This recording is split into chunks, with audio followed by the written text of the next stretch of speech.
Good morning, everybody. Let's update the hip replacement. And for those of you who are just kind of catching up with this nonsense, let me give you sort of the Reader's Digest version. Had a total hip replacement a year ago, February, so 13 months ago. It showed signs of infection by April. So I went in and had a revision to the hip replacement where they just simply washed out the area and then put me on antibiotics for 4 months to treat the infection. Had a lot of complications from that. It was awful. Got through that, and about a month, 3 weeks to a month after I stopped the antibiotic treatment, fluid returned in a big way in my hip, and my hip blew up. Like, I call it my pumpkin. I have like this large pocket of fluid on the outside of my hip. I had a posterior hip replacement. So that scar that runs on the outside of the hip, below that hip is a giant pumpkin. So dealt with that in the fall, found a specialist that deals with complex infections. He did a ton of testing. We cultured the fluid twice, and he felt it's time to go in. So December, they opened me back up again, same incision, same spot. He washed me out. My capsule, which is that protective covering that's like a cocoon around the hip joint, had so much fluid that it popped open my capsule. So he repaired my capsule, got it sutured back together, put me on antibiotics, post surgical antibiotics, normal kind of, that's what you do. And 10 days after I stopped antibiotics, boom, the fluid came back. I returned to the surgeon. We both are completely perplexed as to why this is happening, because prior to the December surgery, he had aspirated me 3 times and all the cultures came back negative for infection.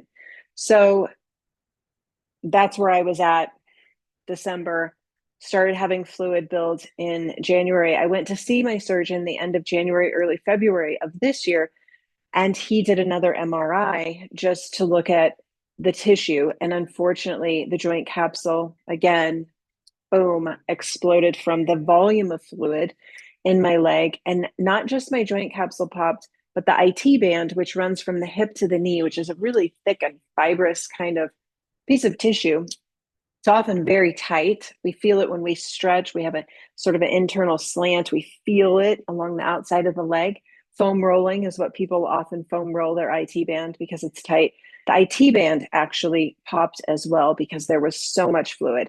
So we aspirated again twice. The second aspiration, the radiologist was able to get 73 cc's of fluid out before I just sort of said, I can't do this anymore. You have to lay very still and it's very uncomfortable. There's a lot of pressure. And 73 cc's of fluid, by the way, is nearly a little over a third of a cup. The radiologist said there was at least 3 times the amount of fluid still remaining in my hip. It didn't take any of the pain away. It didn't take any of the pressure away. So where I'm at now is all of the testing. My fluid has been flown across the country to different laboratories 3 times since December, and there is no evidence of bacteria. So, good news and bad news, right? The good news is I don't have this ravaging infection in my body. But the bad news is what's causing all of the fluid to be created to so much volume that my capsule pops, my IT band pops. So both of my surgeons are amazing people and they check in with me often. I have very open communication with both of them.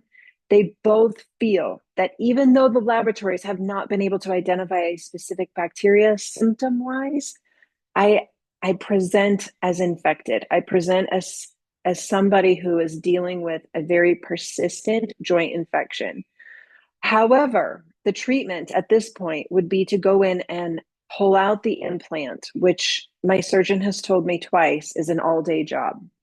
It's very difficult to get the stem out of the femur because the bone has grown around that stem, which is good. My implant is good, but it's highly probable that there are not great things inside my femur, around the cup, around the liner, around the ball that needs to come out. So the treatment would be to open me back up, and attempt to remove the implant, which requires him to do an osteotomy.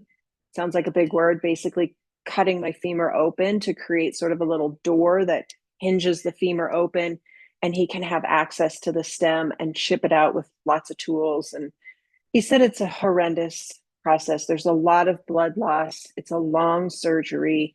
My body's already been through the mill, but the risk of doing nothing is that because the tissue is being torn and eroded, is that I'm at a high risk of dislocating my hip because there's really not a lot of integrity around the hip.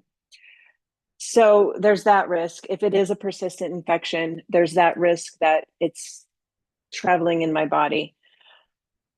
And I can't walk without crutches at this point because the pain is so intense. And that this has been ongoing for over a year. So I'm getting tired. I'm getting really fatigued. And sitting is very uncomfortable. By the end of the day, there's so much pressure in my backside and in my glute that sitting is really impossible. I sleep with the wedge. If you've had a hip replacement, you know about the wedge. So I'm sleeping on my back, fully wedged all night because I still have precautions, right? I'm still in that post-op precautions where there's no crossing of the legs, there's no internal rotation. And because the tissue is so impacted, I have to be extremely careful. So I can't live like this, obviously. I can't work. I can drive maybe 15 minutes. Even though it's my left side, it's still really painful to sit in a still position, pay attention, and be able to react. So I'm not able to do my work that I love doing, which is teaching yoga and assisted living to people with neurological changes. So I'm not able to do that. And so I've had to really kind of regroup. And if you've watched my videos before, you know I'm all about mindset. And I'm about staying hopeful, but not to the point of where we feel a lot of disappointment. I will tell you, this surgery has been brought up more emotions for me than any of the other ones because I felt like the hip replacement was a big deal. I had had previous hip surgeries. I felt like this was going to solve my problem. And obviously, it created a disaster. So then the revision was going to reset that. And then that didn't happen. And so then the new specialist, whom works closely with my original surgeon, I felt hopeful. I realized through this process that although I'm a pretty optimistic person, I think optimism can sometimes lead to great disappointment because we put so much optimism in, I'm going to be fine, I'm going to be fine. When in the reality, I know that I'm never going to be how I was previously. I know a lot of people get hip replacements and it's the greatest gift. And I'm so happy that people have great outcomes. I truly am. However, it's not always the case. And I have said this from day one, like not everybody has that. My 80-year-old grandfather was running a marathon in 3 weeks experience. And so the biggest takeaways over the last year, and I talk about this all the time, is to not compare ourselves with anybody else's experience of a hip replacement. Your experience is yours, mine is mine. And then also to walk a fine line with optimism. I'm certainly not a negative person. I don't dwell on what's happened. I don't blame anybody. I'm not out to sue my surgeons. That's just not in my nature. People are human beings. They're invested in my quality of life, totally 100% mind, body, spirit. And they're doing everything they can to figure out this problem. There's no need to sue anybody. Nothing has been done negligent. So optimism to me is just staying the course. It's having a partnership with my medical team. It's having a partnership with myself. And at the end of the day, my intention is what have I done today to bring joy to my life? I learned that last year. Every day, I'm a seeker of one or two things that bring me joy, whatever that is.